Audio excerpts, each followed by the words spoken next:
ప్రభువునందు ప్రియమైన వారందరికీ వందనములు. ఈరోజు అనగా మే 8వ తేదీ వేకుమన్న ప్రత్యేక సందేశానికి స్వాగతం. ఈరోజు మనం ధ్యానించే దేవుని వాక్యం, నీ యొక్క నిబంధనలకు కలుగు బెదిరింపులు. నీవు నీ దేవునితో చేసుకున్న నిబంధనలను అనుసరించి నిలువబడినప్పుడు దేవుడు కొరకును దేవుని ప్రజల కొరకును శక్తివంతమైన కార్యములను చేసిన సంసోను వలె ఉండెదవు. సంసోను విషయంలో దేవుని యొక్క నిబంధన ప్రకారము అతని తల మీద మంగళ కత్తి వేయకూడదు. ఎంతకాలమైతే సంసోను ఆ నిబంధనలో స్థిరముగా దృఢముగా ఉండెనో అంతవరకు అతడు శక్తిగల దైవజనుడుగా ఉండెను.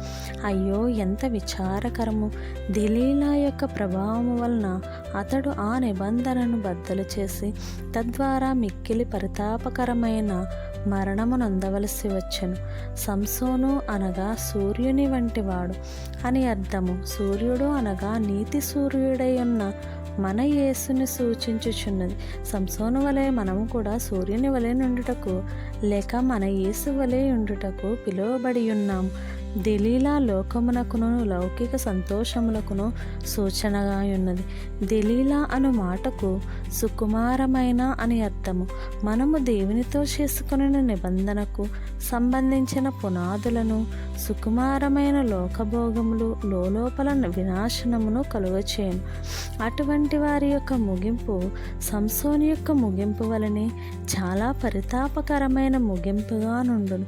కాబట్టి ఏ చిన్న లోకభోగము కూడా మన జీవితంలో ప్రవేశింపకుండునట్లు ప్రతి విధమైన జాగ్రత్తను తీసుకునేదముగాక.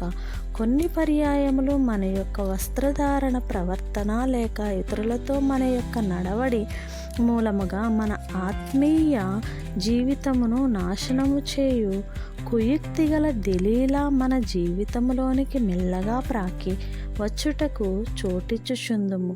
నీ యొక్క వ్యక్తిగత జీవితము నుండి దేవునితో నీవు చేసుకున్న నిబంధనను బద్దలు చేయుటకు ప్రయత్నించు. ఆ దెలీలా ఎవరై ఉన్నారో ఏదై ఉన్నదో నేడే కనుగొనుము. ఆ దెలీలాను పూర్తిగా నశింపచేయుము. ఇక ఎన్నటికీ సమీపింపకుండా దానిని దూరపరచుము. క్షణభంగురముగు క్షితిలో పాపభోగము అల్పకాలమేగా. నిత్యములో నీకున్నది దేవుడే. నిజమును కనుగొనుమా ఓ ప్రియుడా. మిత్రులారా, మన వస్త్రధారణ, మన ప్రవర్తన మరియు ఇతరులతో మన నడవడిక మన ఆత్మీయ స్థితిని ప్రతిబింబిస్తాయి. లోకపు సుకుమారమైన ఆశలకు లోబడి మన నిబంధనను కోల్పోవద్దు. సంసోను వలె కాకుండా చివరి వరకు నిబంధనలో నిలిచి నీతి సూర్యుని వలె ప్రకాశిద్దాం. మరిన్ని ఆత్మీయ సత్యాల కోసం ప్రణీత్ స్పిరిచువల్స్ ఛానల్ని సబ్స్క్రైబ్ చేయండి. God bless you. ఈ వేకుమన్న సందేశం మీకు నచ్చినట్లయితే తప్పకుండా లైక్ చేయండి మరియు మీ స్నేహితులకు, బంధువులకు షేర్ చేయండి.